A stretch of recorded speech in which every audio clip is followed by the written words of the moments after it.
right, let's do this. What's up, y'all? Brittany Richmond here with the Speaker Lab. Also, you get to see fun reflections in the mirrors and all the mirrors back there. I know y'all love the mirrors. I have a lot of mirrors in here. I practice in front of that mirror for speaking engagements, so it's actually really helpful. Couple things. I wanted to talk about showing up for our audiences and what it means to serve like the event planners and things like that. And there's a couple of layers with this, but we actually just got back from our team retreat and we got the opportunity to connect with some people who work for Premier, which is Premier Speakers Bureau, which is one of the more prestigious, bigger speakers bureaus in the country. And one thing we really leaned into which is why it's so important to be the easiest speaker that people work with. And I kind of wanted to give you like some layers as to what I do. So oftentimes, showing up and speaking, a lot of times, here's what I thought too, okay? Like you show up and speak, that is 90% of my job, right? Is being the speaker, all the things. Actually, that is the smallest part of what we do. It's like 5 to 10% of what we do. The bulk of what we do as speakers happens in the prospecting space, and then in my opinion, what happens when we get off stage, okay?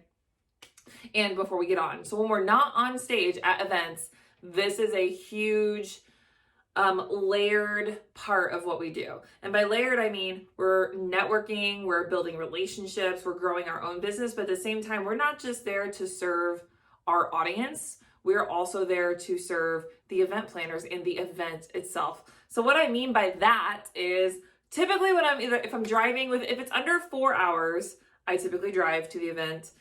And if I fly, regardless if I'm on the road or I land, I always text my event planner, my point of contact, and say, I'm here. I just want to let you know, because you want to make their lives as easy as possible, like literally in all the ways. So sometimes, especially if I'm driving, or if I've rented a car, I will message the event planner. I'll be like, do you have everything you need? Do you need me to run to Walmart? Do you need me to pick up any, you can never have too many, what are those things, like surge protectors and all the things, right, at events.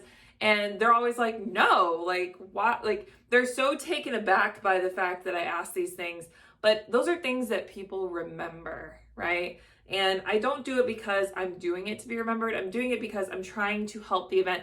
So before I get on stage, people, you get to an event, and as a speaker, people are like, how can we serve you? What can we do for you? Do you need anything? Water, food? Sometimes they'll give you a PA, a personal assistant, and all the things. And I always feel so awkward with all of that because I immediately turn around. I'm like, I'm good.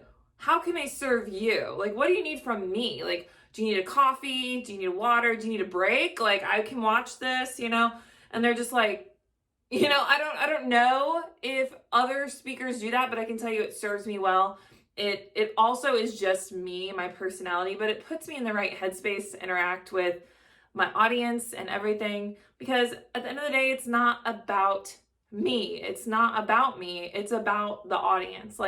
And then the audience also includes the event planners and decision makers. I want to make their life as easy as possible. So that's what I'm going to challenge you with when you go to events, is to reframe it and make it as easy as you can on them. In fact, I always tell our students, and something we also tell our students here is, you want to be the easiest speaker that they work with. And I recently got an email from a conference. I'm looking at my calendar over here. From a conference. Sorry, I don't understand. Siri doesn't understand, but I understand.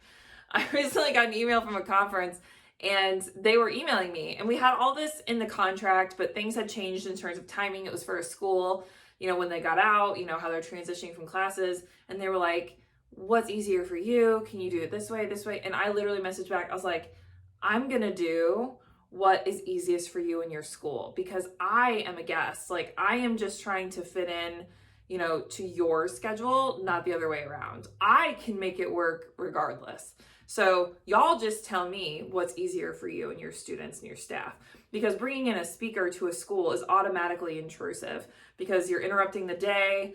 It's hard to transition kids back to classes after that. So I'm always like, what is literally easiest for you? And conferences are big. There's a lot of moving parts. Like, so really being communicative, not to the point where I'm annoying them, right? And I would never text and ask any of the event planners for anything like, where's this, where's that? Like that, I will figure all of that out, right? I want to make their life as easy as I possibly can. I want to be the one person they don't have to worry about.